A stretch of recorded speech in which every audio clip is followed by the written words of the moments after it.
शिवा हि श्रीलङ्केन बुद्धभूमिं रक्षतु कृपया आत्मनं भक्तं कि रक्षते।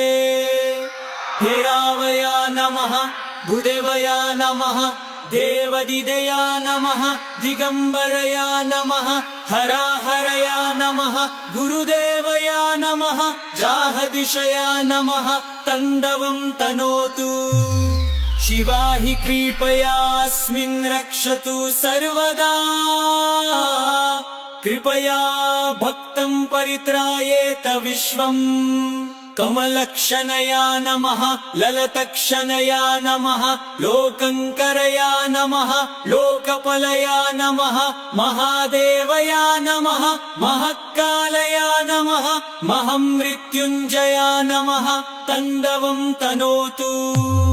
विग्रहं तण्डवशक्तिं महाशिवे भवतु,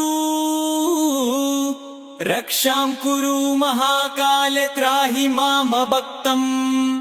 महेश्वरया नमः, महायोगिया नमः, नगभूषणया नमः, नीलकण्ठया नमः, नित्यासुन्दरया नमः, ऋत्यप्रिया नमः, नटराजया नमः, तण्डवं तनोतु। शिवा हि श्रीलङ्केन बुद्धभूमिं रक्षतु, कृपया आत्मनं भक्तं कि रक्षते।